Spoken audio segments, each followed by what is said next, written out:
We have an interesting subject this morning, one which has perturbed human thinking for thousands of years, and that is the effort to discover what the rules are behind the evolutions of living things. What is the plan? Now, some, of course, deny that there is a plan. This is a convenient answer, but no solution. Others believe that this plan is in the keeping of a divine power, and that no mortal will ever be able to fathom this mystery of the Godhead. There are others, however, many devout, informed persons, who feel that while it is probably true that the ultimate and infinite answer to all questions are not available at this time, that by a careful and thoughtful consideration of the processes now functioning in nature, we can come to a pretty good approximation of the rules behind the game. We have a panorama of life, which has been strengthened and broadened and deepened by anthropology, by zoology, archaeology, and practically every research instrument that man has devised. From these various sources, we derive accounts of living and life. We find how things move forward through time. We observe, perhaps, if we are thoughtful, the correlations between cause and effect. And out of a simple and quiet meditation upon what is visible and knowable to us, we begin to recognize that destiny is a pattern, not a series of incidents or accidents. The processes of destiny seemingly are continuous. They are immutable. The most important of all things is the process itself, with which all life becomes involved. The more we know about the destiny of life, the better we can cooperate with it every day. And there are some who suspect that man has been given a mind in order that he may use it to think about the reason for himself. That while most persons use the mind simply to advance some important detail of their own, behind the thinking power is the energy necessary to contemplate, at least in part, the unfoldment of this thing called destiny. We are in the same relationship with another word called fate. Now, fate has been associated with fatalism or fatalistic circumstances.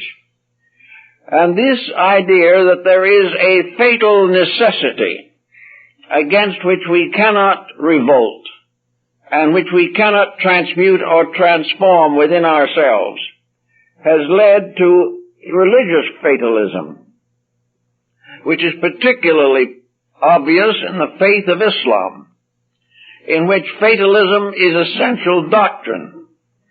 It is part of the principle upon which the faith is built. Now, fate, to the average person, has become almost synonymous with luck.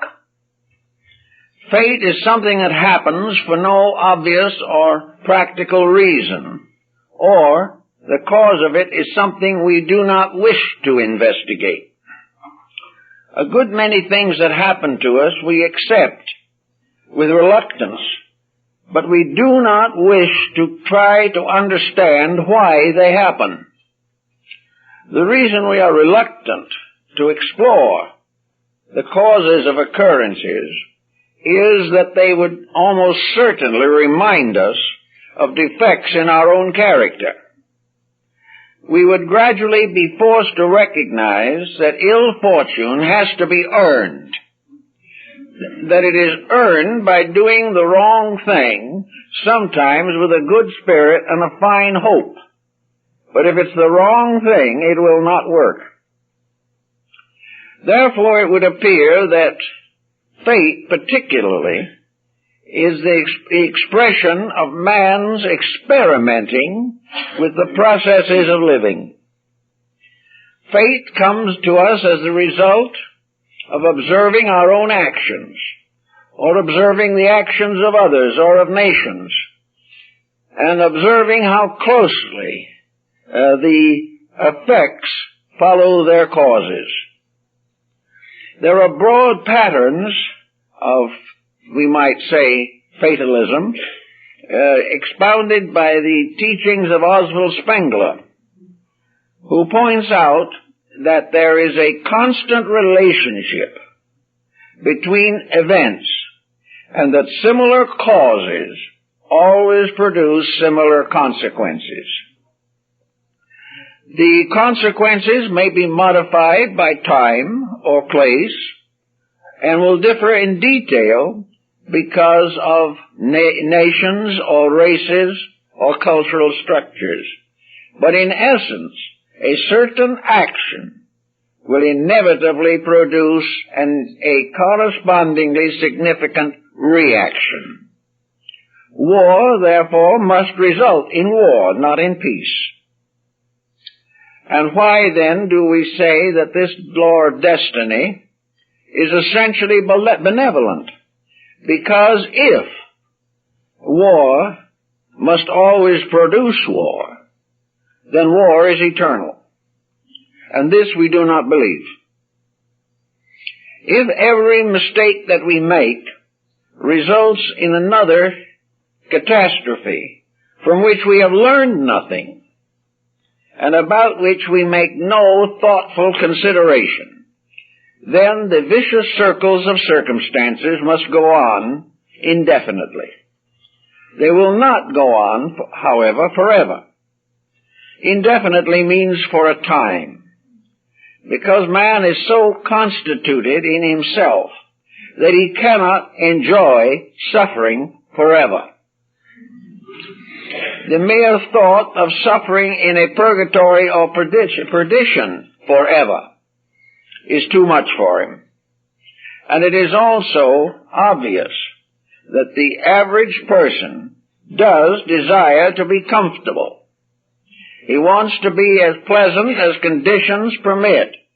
He would like to live in a peaceful world and in a cooperative society, because when he gets a taste of these benefits, he likes them. But unfortunately, his own character will not maintain his desire or his intention. He drops back into being what he has always been, and that is a competitive creature. He has not yet had enough suffering to realize that suffering is due to wrong action, that there is no possible way, scientifically, religiously, or philosophically, that the individual can make a mistake without paying for it. We like to hope that this point is not as severe as it sounds. We like to hope that we can do as we please and that all will come out well. This is possible only in a person so enlightened that what he pleases to do is the greatest good for himself and everyone else. Until this is the basis of his pleasure, pleasure will alternate with displeasure down through time. The individual, facing the consequences of his own conduct, has developed a considerable literature on the subject, much of which we call history. Now, history for most persons is a boresome subject. It is also a very unpleasant one. For the most part, modern histories are accounts and repetitions of the delinquencies of mankind. They contain the constant record of our mistakes. They show the inevitable consequences of man's inhumanity to his own kind and to other forms in nature. Everywhere history tells us that we are making mistakes, and we keep right on making them. We have not yet realized that history is a kind of scripture. It has a sacred meaning, for it tells us what we ought to do and what we ought not to do. Now, when we study what we should do and what we should not do, we are reminded of a concept of Goethe, in which he points out that there are two selves, or two souls, or two individualities inside of each of us. One of these is forever struggling toward the good, and the other is constantly struggling towards the gratification of appetites. Now, an appetite is not necessarily limited to food intake. An appetite is a desire of any kind that satisfies an appetite within ourselves. We can say that cupidity is an appetite. Jealousy is an appetite. Because in each case we are catering to something which we want to use to satisfy non-constructive attitudes. So according to Goethe, every individual is a divided person. Every individual has something in himself that is aspiring to union with the eternal. Something that should transcend all limitation and all material shortcomings. This something that is striving for perfection is an idealism in ourselves. It is probably the basis of qualms of conscience.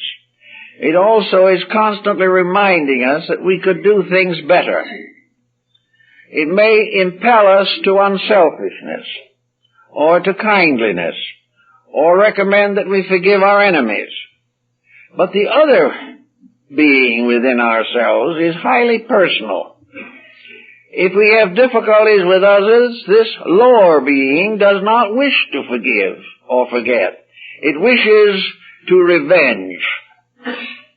It wants to do an ill turn for every ill turn that is done to it. It wishes to revenge itself upon life, upon people.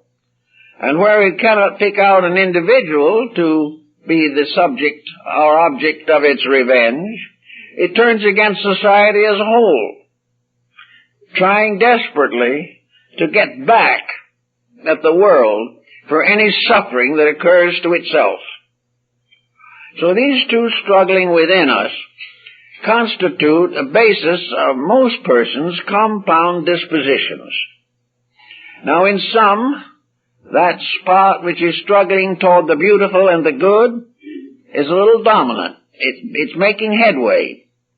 It is becoming more and more involved in decisions, making these decisions more kind, more gentle, more forgiving. Then when others, the other type of attitude, the negative being, is gaining strength because of disillusionments, because of frustrations, and simply because the individual is becoming more and more centered upon the gratification of his personal appetites and desires. One thing, of course, that complicates the whole issue is the circle of the unknown which is drawn around the lives of all of us. We live in the midst of a circle, and there is a wall beyond which we cannot see and we cannot even guess with complete accuracy. Everyone, therefore, lives within this environment and is dominated by it. In this environment, there are certain fallacies that have become almost canonical. We regard them as scriptural. We regard some of these fallacies as little less than of divine origin, when in reality they are not. Among the fallacies, of course, is that we must build in our entire way of life upon the program for the 70, 80, 90 years of our present embodiments. Everything that we can possibly do to gratify ourselves must be done while we're here. After we're not here, what happens is a very dim thought for most folks. Even though they may believe in a hereafter, they very seldom subdivide it into various cultural levels, or make any effort to carefully map or chart it. But the problem is that while we are here, we must do what we can to please ourselves. We must gratify every habit that we can gratify, fulfill our ambitions. We must also get back at our enemies. I know cases in which an individual has carried an enmity to the deathbed, and then, as a last attitude in this world, had something unpleasant to say about his enemy, and died with it on his lips. We never give up. And we feel that if someone has injured us, it is our divine right before heaven to dislike that person to the end of time. These kind of thoughts had a very serious effect upon our environment. They result in conditions that have gone on generation after generation, and we gradually take this pattern and tie it into the concept of destiny. It is destiny that certain things that happen. It is destiny that we shall go on living as we do and passing on a heritage of suffering to our descendants. We must fulfill the pattern of things as they have always been. And this brings the individual into a very sharp decision. Namely, the problem is, can he change? Can any individual really, basically, change their ways of life? There are people that tell us they've changed, and in many ways, probably they have. But change means not merely a new adjustment to a situation. It may mean to move out of that situation entirely. A change means that the individual achieves a social change by a personal one. He improves his family by changing himself and not his family. He improves his ethics by becoming more ethical rather than demanding ethics from others. He achieves a spiritual insight, not necessarily because he receives instructions, but because he experiences the importance of self-improvement. Change, therefore, is the one thing that can change the course of destiny. For destiny is the thing as it is, continuing to be as it is, and continuing to result in the difficulties associated with it until some long-range program changes it. Very few people are able to make a major change in their living while in the midstream of an embodiment. They would like to, and a few in desperation try to make a change. But now what motivates this change? What motivates the desperation that causes some people to make a major break in their pattern of living? Well, one thing is, of course, disillusionment. A way of life has failed. The individual is not happy, so he tries something else. In nearly every instance, change is brought on by suffering, disillusionment, frustration, or that the individual is unable to continue in his course because of health or financial conditions or something that requires a change in life pattern. But this is not the way it should be done. We should not wait until change is forced upon us by our own mistakes. The individual should begin to change the moment he begins to think.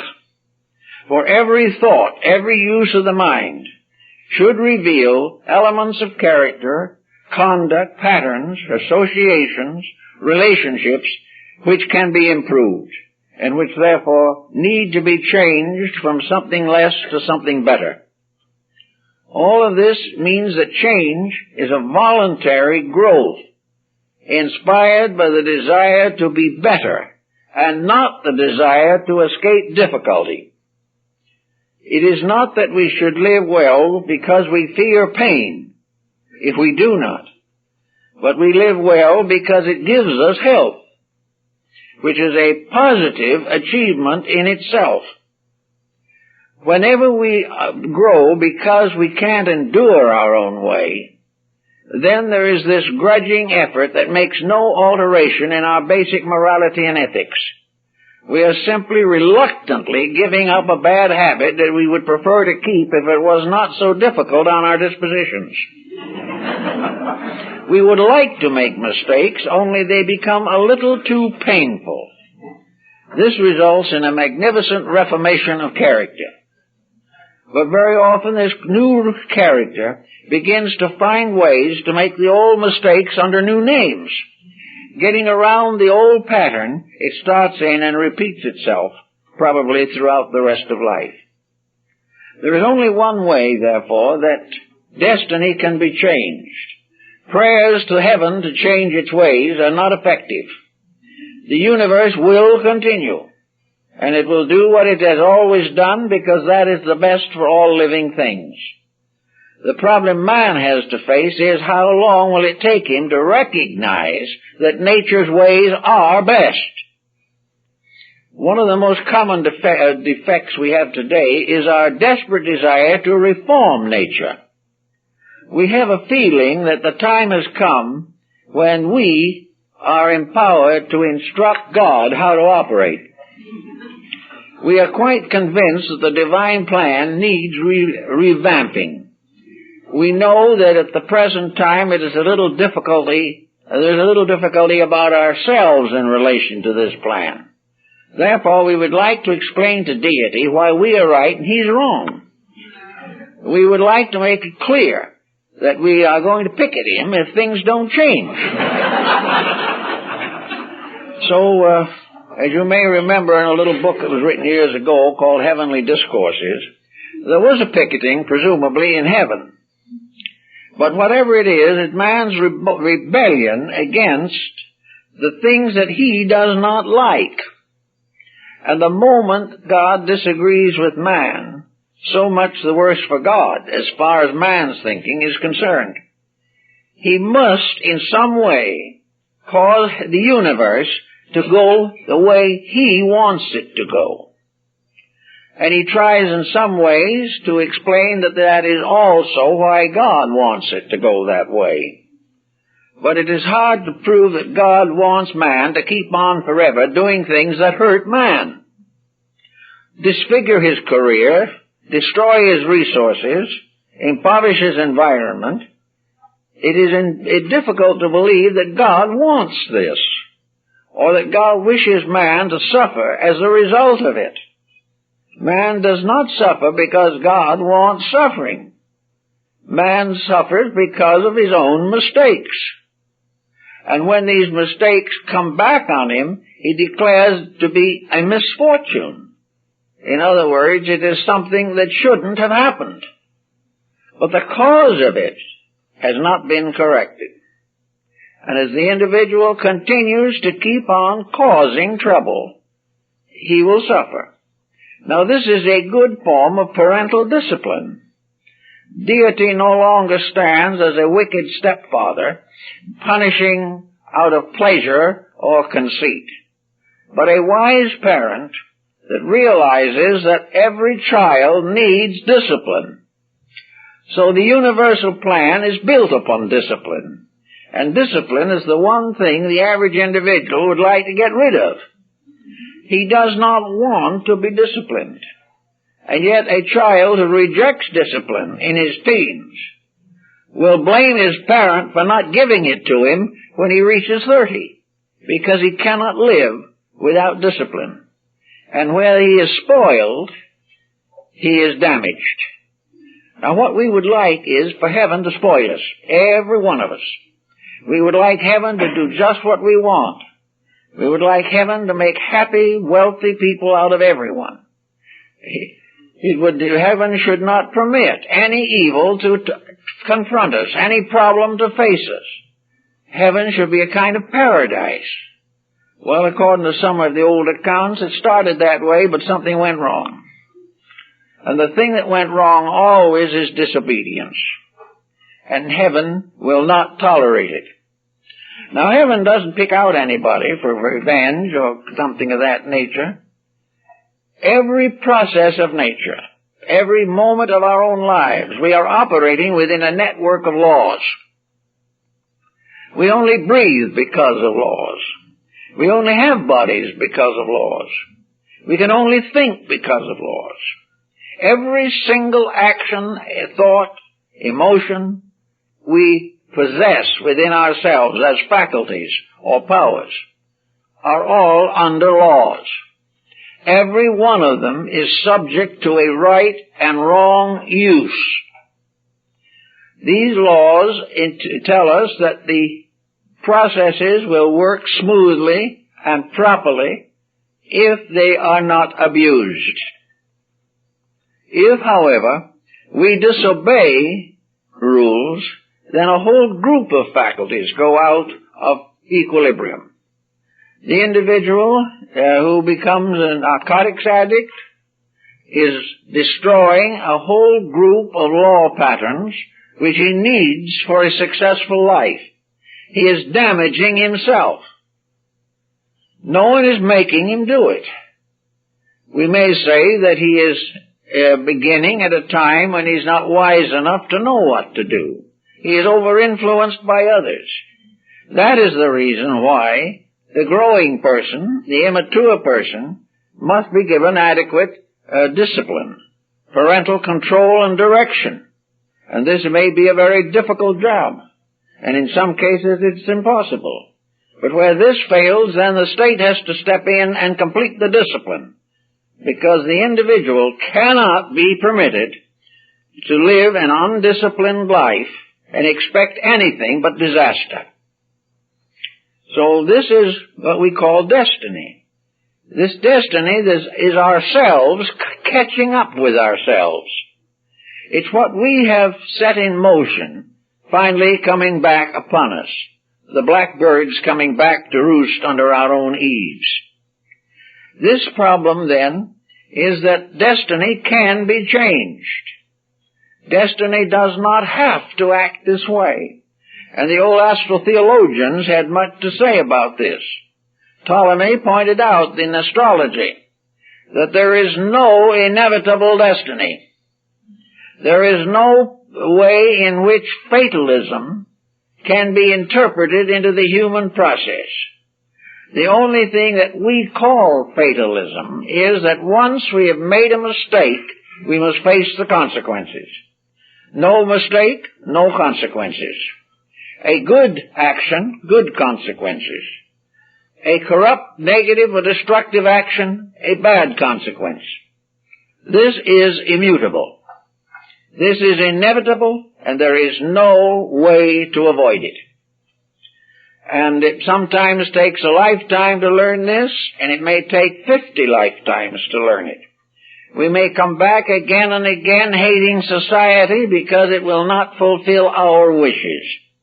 But someday we're going to learn the simple lesson that our happiness in the environments in which we find ourselves are the results, consequences, and harvests of our own integrities. These are the things that are important. Realizing this, then we can see what destiny really means. Destiny is unwritten in our terminology, but it is the fact that every process that exists in nature has a reason for its existence. It is part of a perfection without which nothing can be complete. The complete pattern. This is the full structure or archetype for our existence.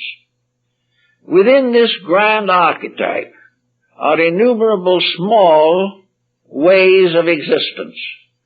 And we find in the animal kingdom a good example of the very simple, actual intuitional factor which controls animals. We call it instinct. But animals seldom break law. They do that which is inevitable to themselves. They fulfill the archetype of their own kind. So do flowers and plants. All forms of life, even mineral forms, fulfill their archetypes. And by fulfilling them, keep faith with the principle or destiny for which they were intended. It is perfectly obvious that if the living thing, does not mentally interfere with its own destiny. Instinct will lead it in the way it should go. Now, instinct is a very valuable thing, and human beings still have it, but only in residual quantities. Instinct is no longer the dominant with man. Man has been raised to another level, and it is this other level to which he belongs that makes him humanity. Man is not simply an animal standing on its hind legs. Man is a creation of itself, the creation being different from all others because it has self-determinism through the existence of mind. Mind makes the human being a species of itself, not tied to any other except perhaps in the long patterns of evolution. But as a creation today, it is unique. It is unique because it has to change from instinct to reason. It has to be guided no longer by immutable principles operating through it. Man must direct and use these resources by conscious decision. In other words, man suddenly becomes capable of fulfilling the mystery of evolution. For evolution is impossible except to a creature that is self-governing. A creature living entirely by instinct cannot be either virtuous or vice-ridden. He cannot earn something better or deserve something worse, because he is not a free agent. He is bound only by instincts within himself which he cannot resist. Man, however, is no longer so bound. He has the power to use and abuse the resources of his own humanity. He is able to make good laws or bad ones. He has the right to live according to principles or to transgress principles. He has the eternal privilege of being happy, but he also has the responsibility which makes him make himself miserable. Man, therefore, is a self-motivating being, and in his self-motivation, he is moving gradually and inevitably toward the great archetype of the universe itself, which is also a vast self-moving organism, moving exactly according to law. When man fits into the pattern as one fragment of this great creation process, the moment he adjusts to the pattern and there is no inconsistency between his own conduct and that of the grand pattern, pain, misery, and suffering cease. These things all arise, these misfortunes, are always the result of the fact that man's conduct does not agree with the inevitable conduct necessary for the perfection of the divine plan. So having come to this realization, he begins to think how he can do it. Now everyone has certain tolerances, and we observe around us and down through history, from the very beginning, that there have always been some who sensed this mystery, who realized that they were living in a better system than they could invent for themselves, and that the most successful structures in nature are those which are built according to natural laws, and are merely a specialization within natural law. Human life is a specialization within natural law. And if this specialization is by virtue of a self-resident intellect, if this specialization is unfolded properly and correctly, humanity can live in peace and happiness in a secure world indefinitely. He can live in such complete peace that he will then be able to further develop still higher resources which he cannot work with until he overcomes the common problems of daily living. They have to be overcome. They cannot be discarded. A man looking at these problems gets all kinds of attitudes about them. He has one thing that he's always hoping that somewhere in nature the great laws will become sentimental, and will pat him on the head and say, "You poor fellow, I'll make an exception in your case." We are all looking for this kind of paternalism. We are all trying to figure in some way how to escape the consequences of our own conduct in a universe where this appears to be impossible. So we have developed philosophies and ideas for evasion of our own responsibilities. We have not decided to earn our way out of our troubles. We have hoped that someone will forgive them and let us go sailing on our way in peace and impropriety. But it doesn't work this way. No matter how much we believe that we can break rules and still be happy, we are still miserable, because we haven't sense enough to realize from experience that we cannot succeed in doing that which nature denies. So we have this thing called destiny, which we are working with, and destiny is just the plan. And the destiny plan, as far as we can recognize it in our own limited ability, is the perfection of all that lives. By perfection we mean that every living thing in a certain level or condition will achieve 100% unfoldment of that potential. He will go as far in the environment as this potential requires. Now, in each environment there is a different level of potential. The individual is not expected to achieve a condition suitable to a creature from a different environment. He is not expected to be better than the environment makes possible.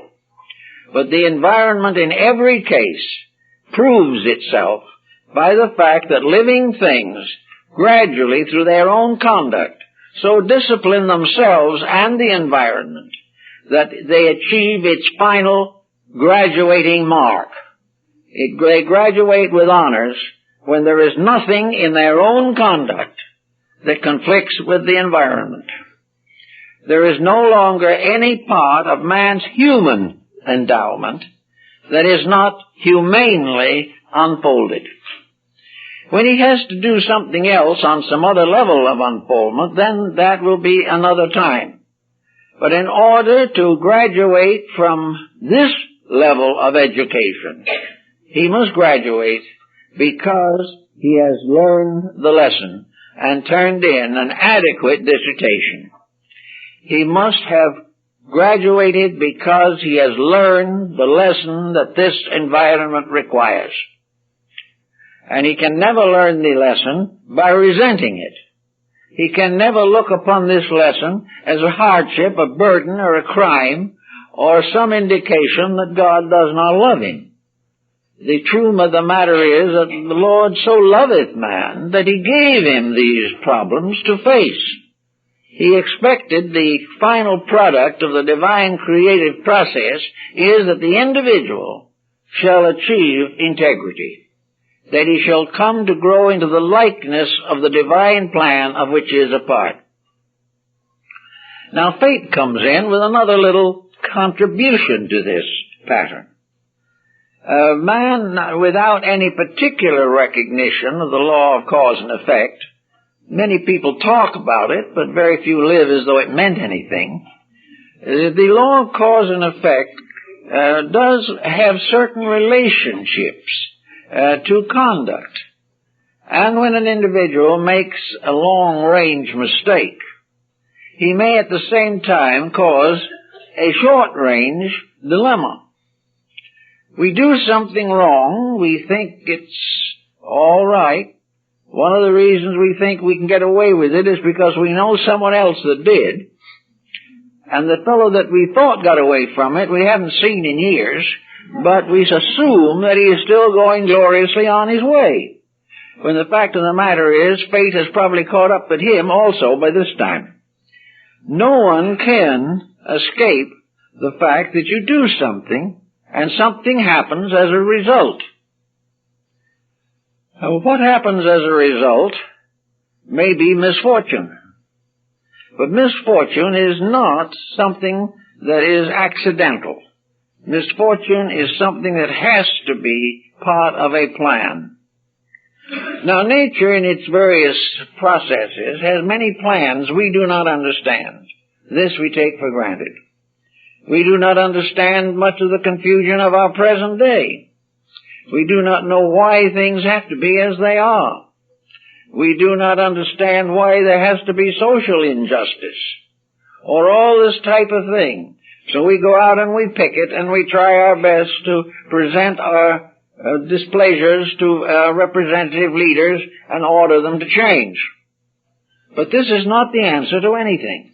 The answer lies that all these difficulties arise from some form of ignorance. Now, there is a common ignorance, which we all share in common. There is highly specialized ignorance, and we have to receive an advanced education to attain that type. That just doesn't come naturally.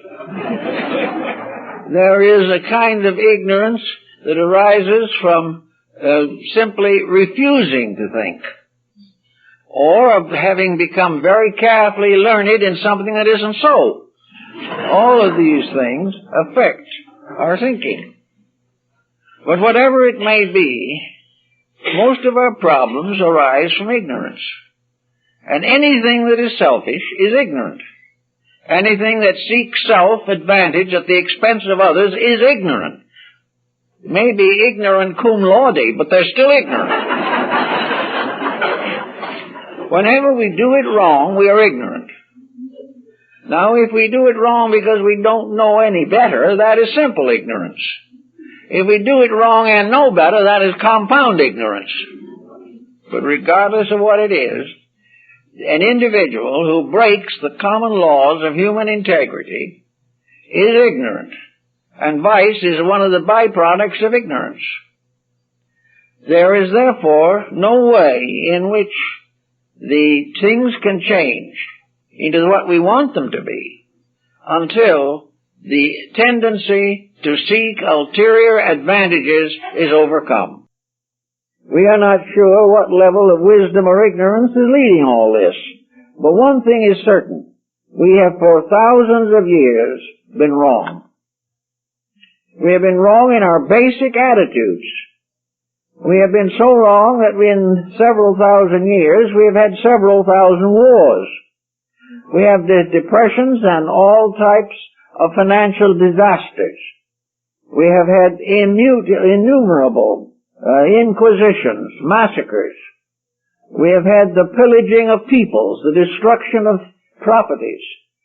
We have had in the present century more bloodshed probably than in the rest of history put together.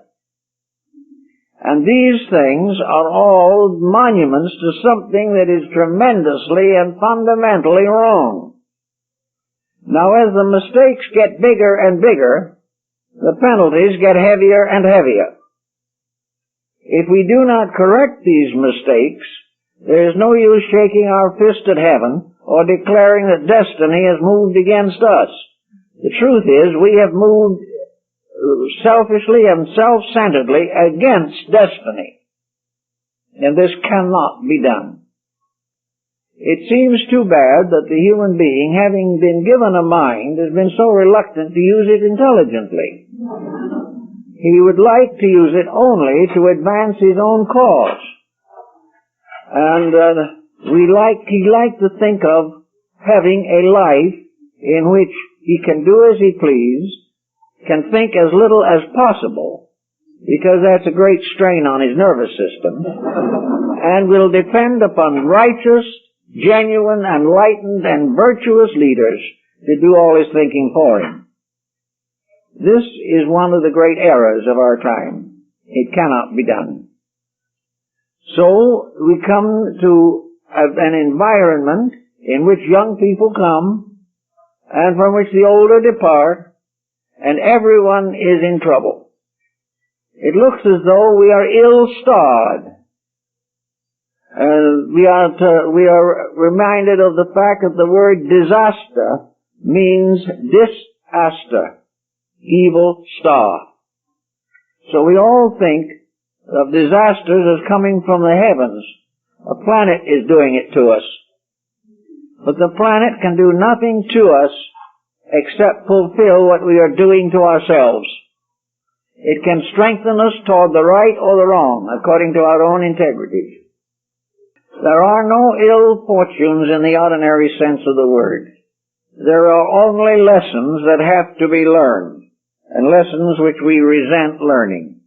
Now the problem would look pretty bad, very sad, and almost unsolvable if we continue to assume that our entire evolutionary procedure is limited to one embodiment in this world. If the one life that we live here now is the sum and total of all our opportunities to grow or become, we are really in a sad condition. We are faced with an impossible state. A great many persons haven't contacted serious thinking until they were so far along in years they couldn't possibly put it all into practice. We cannot assume that destiny can be fulfilled in 60 or 70 or 80 or 90 years of human life. It is simply impossible.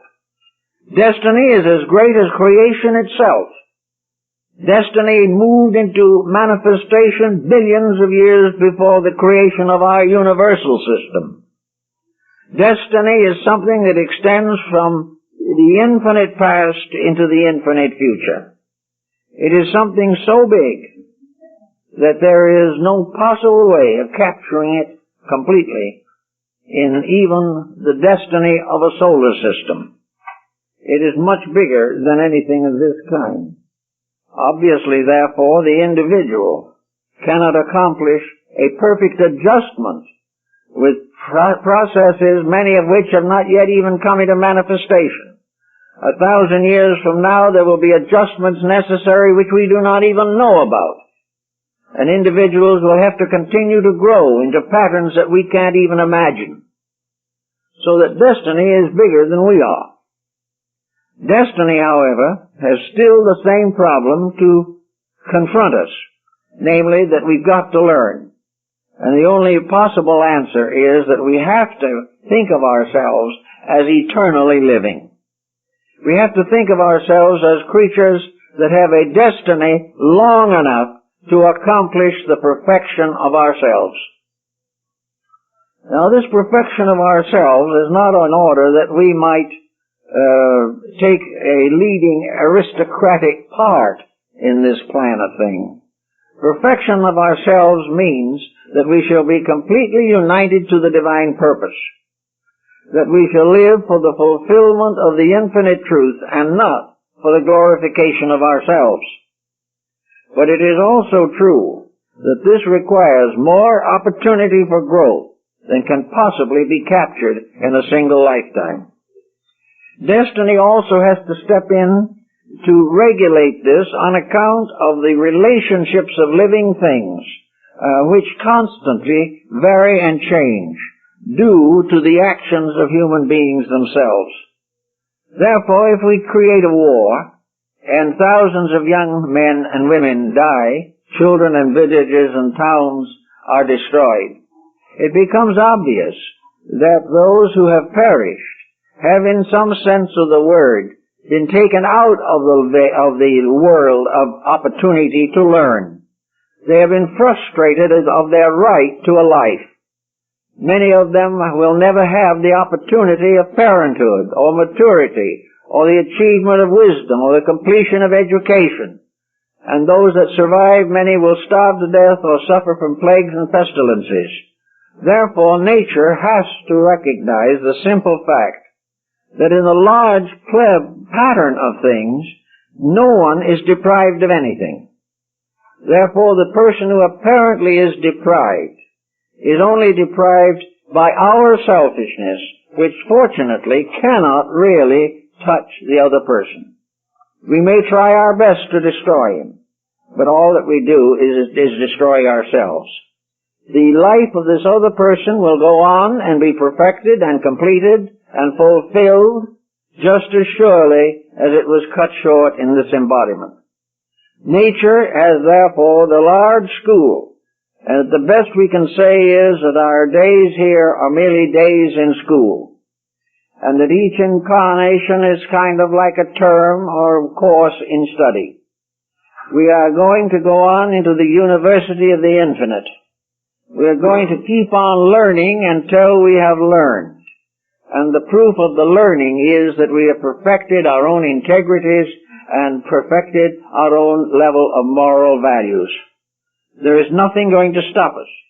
But because of the short range of our own perception and the limiting walls that separate embodiments so that things appear here and disappear here, we are inclined to try to find justice in each separate appearance. We might be able to do that if we had a greater degree of internal sensory development. But for the most part, we cannot. We tune in only a fragment of something. And the larger pattern of that we do not see or understand. Therefore, the fragment looks dishonest. The fragment looks cruel. It looks unkind, unfair, unreasonable.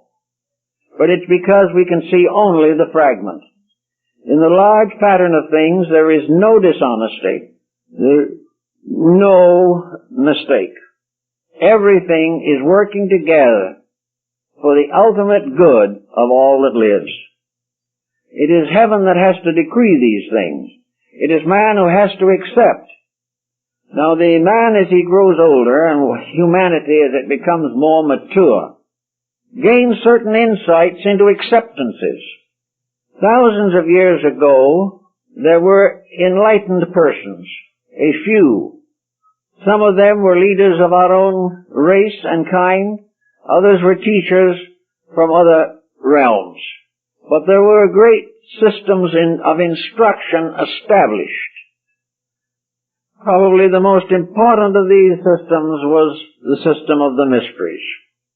These were institutions that were set up under the leadership and patronage of deities, through oracles, or through sages, or through mystics, or through enlightenment and illumination.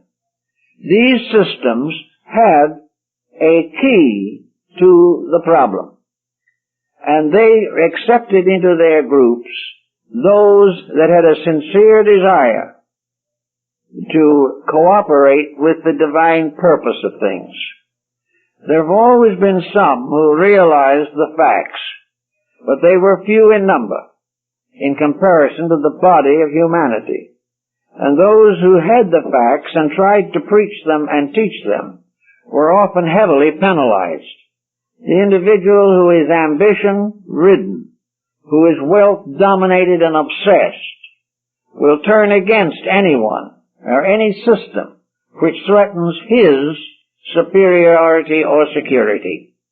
So most of the great teachers of humanity have been martyred or disgraced or ridiculed, and their systems have been gradually corrupted and perverted if they survived. So there has been a definite effort to block that type of thinking which would liberate the individual from the tyranny and oppression of ignorance. In some cases, this has succeeded, and today, as never before, thoughtful persons are turning to find solutions to some of these problems.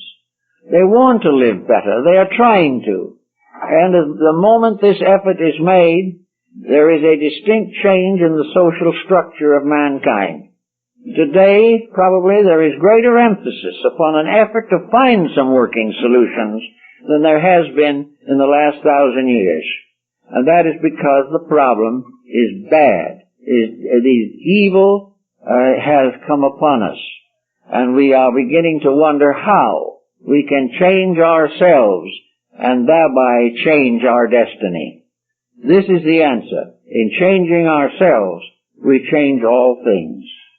An effect cannot follow if the cause has been changed, or if there is an old cause that cannot be altered. A new pattern will transmute that old cause into power for spiritual integrity rather than merely punishment. So in a long pattern of embodiment, we have the answer to the situation of the problem of fate as an evil incident as something coming in at the moment of success to blight us, something coming in at the moment of power to cut us down. All these things are hard to understand, but they are all tied together in a concept, in a consciousness realization that is so incredible that the human mind cannot contemplate it successfully. We cannot see the interaction of millions of forces like tiny rays of light, or the magnificent vibrations radiating from innumerable and uncountable atoms. Everywhere life moving, and everywhere this movement a manifestation of an eternal law unfolding and growing. Like the seed growing in the ground, every plant is a magnificent testimony to a divine purpose. And when we consider all the fields of the earth, each bearing its own flora, we begin to realize just a tiny bit about the infinite diversity of life. And yet this infinite diversity of life is not a mass of accidents. It is not a condition in which some strange happenstance is responsible for the situation.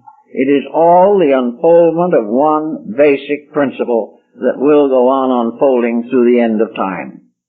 It is something we've got to tune into. It is something that we've got to discover in our own ways. And we won't start by finding all the answers. We'll start by finding one answer. And that one answer will suggest a second. And gradually over a number of lifetimes we will begin to answer more questions than we will continue to ask, because we will get answers to many that now seem unanswerable. Everywhere there is a potential in the human being that is infinite. There is nothing in space that is not also within humanity. And the full unfoldment of humankind is as mysterious, as wonderful, and as glamorous as the unfoldment of the cosmos. It has to come. And we cannot find just the right words, probably, to say why did it start in the first place. It's hard to quite figure out some of these principles, because we haven't got the intelligence to do it. So now comes something else into the pattern. And that something else is faith. There are things about the infinite purpose that we cannot know at this time. Therefore we have to have faith, which is indeed the realization of the reality of things unseen. But faith is more than this.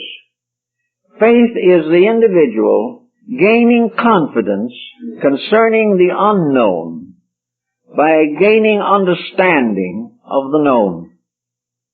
Faith is the gradual realization of the universal integrity of the plan. If the plan is right, then the individual has the right to have faith in it.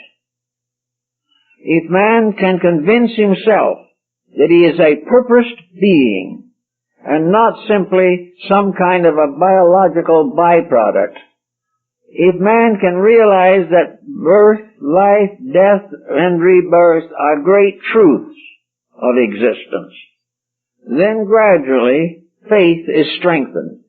Wherever there is the evidence of the victory of virtue over vice, as faith is strengthened.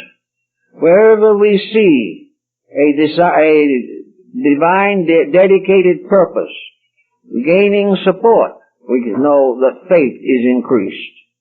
Faith comes as inevitable evidence of little things that we have noticed and can notice, which give us the sense of thankfulness, the realization that in some wonderful way we are protected creatures.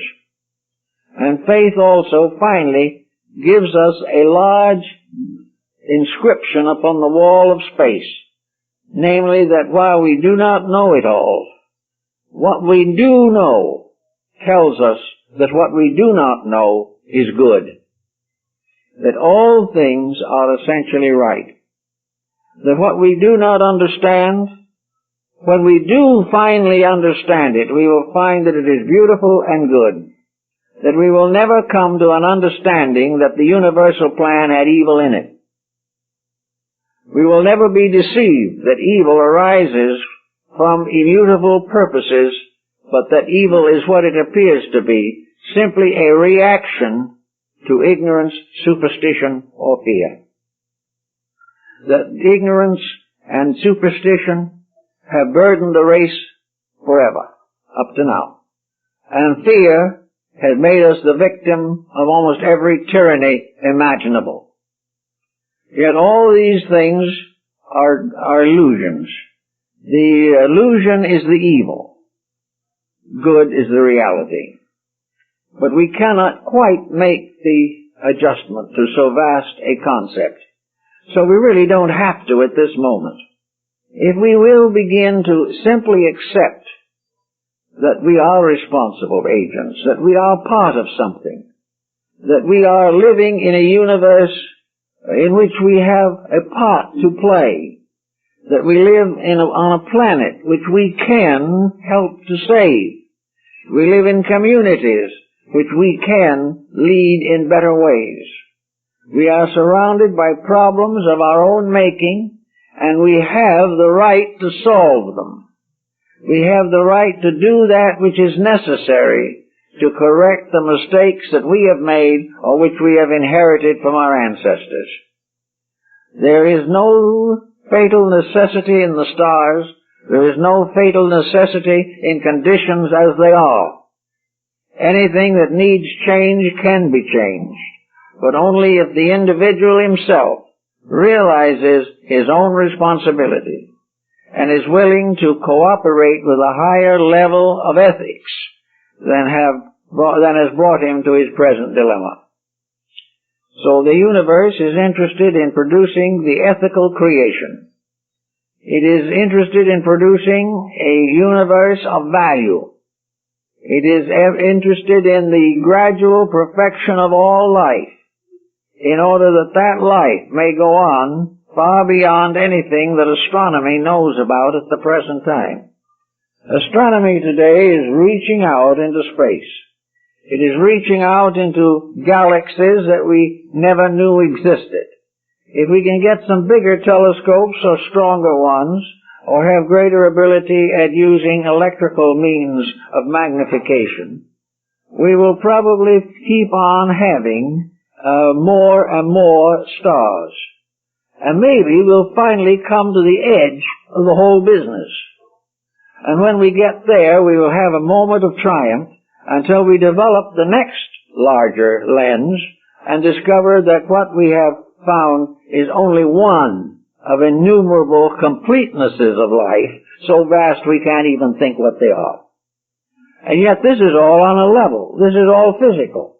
What is behind it? Is the great universe of realities all being objectified in stars and planets? Are all these little lights something that someone has lit in space? Or are they only symbols and evidences of a great order of life that is planted in space as trees and bushes and shrubs are planted on earth? What is the great earth that sustains space? What lies beyond all of this?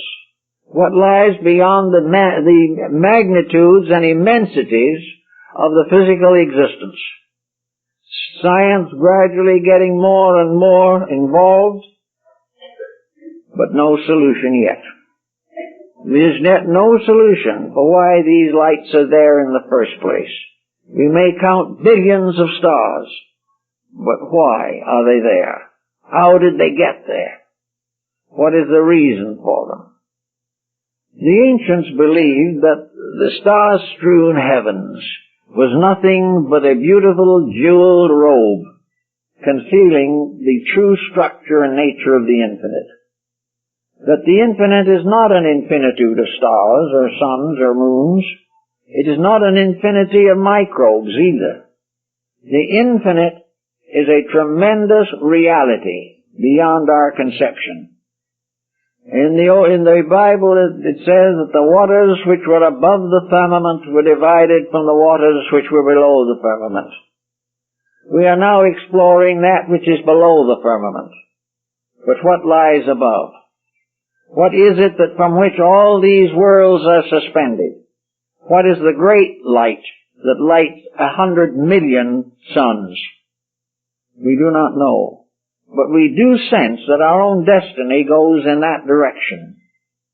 That when we outgrow the littleness that we know, and have mastered the destiny we now deserve, that we are going to be part of this life that goes on beyond 100 million galaxies, into a vastness which we might term eternity itself. An eternity that is not darkness, and an eternity that is not death, but an eternity that is oneness with eternal life itself. That everything that we are doing, we are growing towards something. That perhaps someday we will be gardeners in a garden of galaxies. Sometime the life and light and intelligence that is slowly growing up within us will burst forth to become 100 million suns. We do not know, but we do suspect strongly that even the smallest atom contains within it the prophecy of eternal life. We believe these things when we get concerned with them, and we try to work them out religiously and philosophically. But we have trouble simply because we are unable to understand this immensity. It goes beyond anything that we know or believe. Yet in our own way we have to cope with it. We have to find in it the answer to our own vaster perspective. That the great light, the great purpose, the great plan of ourselves is going to go on to be part of this larger mystery. Therefore, the human being has an infinite future. Most people think they've had an infinite past, and the last few years of it are not particularly appealing to them. We do not know where we came from in substance, but we know that we come here not naked, but endowed with qualities and characteristics and powers and virtues and values, very much more than we realize. We recognize that we have had a beginning elsewhere, and an ending elsewhere will be ours. In the meantime, we are good and faithful servants here if we are wise. If we are otherwise, we're in trouble. And this seems to be the burden of our present dilemma. That we are simply in trouble because we are not taking a scientific, truly scientific, philosophic, religious, or ethical point of view in relationship with the common occurrences of life. You talk to someone who has just gone through a bankruptcy, and they feel that fate is against them, that they are the victims of some disaster. Or they will say, as some have said to me, why does this happen to me when so many other dishonest persons are getting along well? The problem of the failure of things usually breaks down. There are research patterns and projects on a number of subjects which we don't know too much about, but which have a bearing upon things. And one of these is the recurrent reality of the fact that each failure is largely responsible for its own failure, regardless of anything to the contrary. There are only two kinds of failures. Those that arise from inability to understand a problem or a profession, and the other is the definite effort to dishonestly exploit an honorable profession or an honorable business. It is one or the other. Either the person is untrained and unable to do the job, or having the training, they have decided to exploit the job for an unreasonable profit for themselves. Both of these difficulties exist. We try to cope with the first one through education. But how are we going to educate an individual unless we give him some reason to want to be educated? A great many today do not want to be educated. Well, they'll take it if they have to, but what they really want is a continuance of a charitable system in which the individual can have everything he needs and anything he wants without work. This is the idea of the true utopia. Utopia is idleness. Utopia is the individual who is not interested in labor.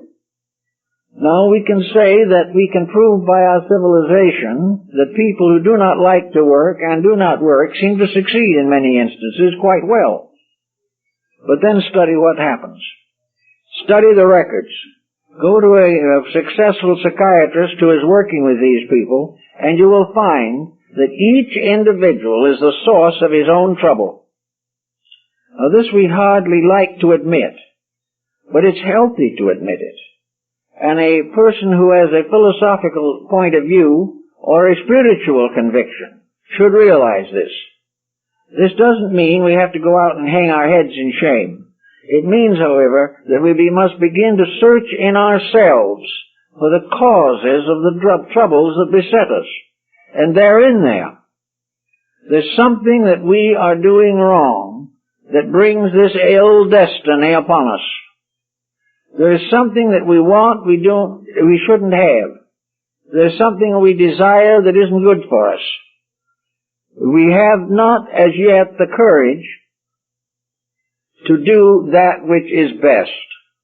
Now I know a good many people who are considered to be intelligent people, who are reasonably well educated, and who are comparatively successful, who have never found out that alcoholism is a menace. If anyone tries to get rid of alcohol, they will be held up as a tyrant, because every individual has the right to drink himself to death if he wants to. Unfortunately, he doesn't do this by himself always. Very often he has an accident on the freeway and kills a lot of sober people. He also has a great many problems arise gradually until his character is so deteriorated that everything that is important in his life fails. But you can't stop him. I've had a number of them come to me. In some instances where they had a pretty good philosophical background, we got pretty fair results. But where the individual didn't believe in anything, there's only one thing he can do, and that is complete the job and get out of the way. But you can't change him. Now this is an exceptional case, and we are working nationally and internationally in the effort to curb it. But just as bad, really, as alcoholism is jealousy. And it's just as cruel and just as dangerous. And yet there is not any effort really made to change it. The individual feels he has a perfect right to be jealous. He doesn't realize what it is doing to his character. He does not realize that it is just as detrimental to his ethical life as alcohol is to his physical life. But it's very hard to change it. And it is often, in the case of jealousy, very difficult to overcome his arguments in favor of jealousy. It's very hard to give a good solid argument in favor of narcotics, but it is comparatively easy to give a strong argument in defense of selfishness. Yet selfishness is as cruel as the grave. Selfishness lies behind hundreds and thousands of miserable people. Yet they cannot change. The only way they can change and make a good deal of it is to begin to think about their responsibilities to society. Bacon was of the opinion the simplest way of converting a delinquent is to let him see what happens to delinquents. So very often we can show a person by example how selfishness or greed or jealousy or libel, how these produce misery for all involved. And sometimes you can reach them. They suddenly realize their own mistake. And then they change. The moment they will correct this fault, they will find that fate and destiny no longer burden them with the consequences of a fault that they have conquered. Now, one thing that also worries some people is that how after you have conquered a fault, we'll say, you've really made a good job of it. You've really gotten over it. And then when death comes, you lie down perhaps a little more comfortably. But what happens after that? The next time around, are you going to have the same fault again? I have to fight it. No. A fault once corrected does not return. A fault that has been corrected by growth, by the individual becoming more than he was before, will never permit him to become again less than he is. Once the truth of a fact is driven home, it cannot be forgotten. And an individual is never confronted with the same debt twice unless he has failed to pay it. The effort to avoid it may bring it back 100 times until finally it is accepted. But it will never burden the individual but once, because he cannot correct the fault until he has outgrown it. And his growth makes it impossible for him to relapse. He can relapse from any attitude that he must or may develop, but he cannot relapse from the condition of his own internal life. Once it is established, it is established. He may have other faults, but the old ones are finished. So we have to make only one great victory over a problem, and that problem then fades away. It is not like alcohol, where you can't drink again without danger of it coming back. Because when you achieve this victory within yourself, you no longer want the alcohol, and it does not come back. But willpower and self-control can break down if character has not been changed. So here we are in the midst of all kinds of situations. Here we are, children of destiny. Here we are wondering where we came from and why we're here. And yet every morning on the television or newspapers or whatever our communications with the media are, we know what is wrong and we know how it should be cured. Nearly every person listening to a program can give some advice, at least to himself, as to how the matter could be improved. We say this isn't wrong because, and we have a because. We look at these things and we find selfishness and greed and intolerance and stupidity active all over the world. We know this, but we can't really change what's happening on the other side of the planet. But we can look over this mass of mistaken attitudes and see what we can find in ourselves which take on these attitudes. We can be sure that in our personal inner life, we are not acting like some intolerant nation or some fanatical faith. That we are really understanding in ourselves the meaning of the integrities. We cannot declare peace in the world, most of the time at least, but we can make peace with those close to ourselves and near us. We cannot influence other people in their various philosophies, but we can live our own as a harmless God against mistakes and intemperances. So from the world about us, from the newspaper and the press, we realize how destinies are built. We know how those who live by the sword will perish by the sword. And we know how those who corrupt others will themselves be corrupted. We know these things, and when we start to live them, we are only fulfilling destiny. For destiny is telling us this story, that no matter what others happen, what others do or how they act, the just person stands firm in the law. And through the justice of his own integrity, he gains the courage to face the future with a good hope. Out of justice within his own life, he becomes increasingly aware of the dignity and glory of divine justice. And he also discovers that justice is for the most part a mask. Even divine justice is a kind of mask. For behind the face of justice is mercy. Always mercy. The eternal plan is merciful because it protects in the long run all good things. It is merciful and ever-loving because it will not permit hate to destroy anything. Things will suffer. but hate will finally die. And the individual who bore the hate will come into the fullness of love, understanding, and integrity. So we live in a world of great principles, and our destiny is perfection. Our destiny is to recognize the fatherhood of divinity and the brotherhood of humanity, and to live all things in peace.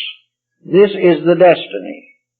And we will continue to kick against the pricks until we recognize this. And then, as we begin to smooth out our own relationships with destiny, we will find that fate becomes more benevolent. Good fortune is more common. For there is actually no possibility of good fortune apart from a noble life. Anything that seems to conflict with that is an illusion. So with these kind of thoughts, we can perhaps get an idea of the magnitude of a plan that is simply beyond us and our understanding. We don't have to understand it. The child doesn't have to know all about where its parents learned wisdom. The child can have faith. And because the parents love the child and the child loves the parents, there is a communion. And the transmission of a previous experience becomes a beautiful event. And it is this transmission of experience from one to all, from each to the others, that can be the most wonderful experience and the most wonderful event in all our lives. And in this way, we can become more and more servants of destiny. And as a reward, we will enjoy the most propitious relationships with life. And if things become difficult, we shall also have the ever-present consolation of faith that all things will work out for good. If we can live in this way under these principles and in this consciousness, I think many things will be solved in the lives of each of us. Thank you very much.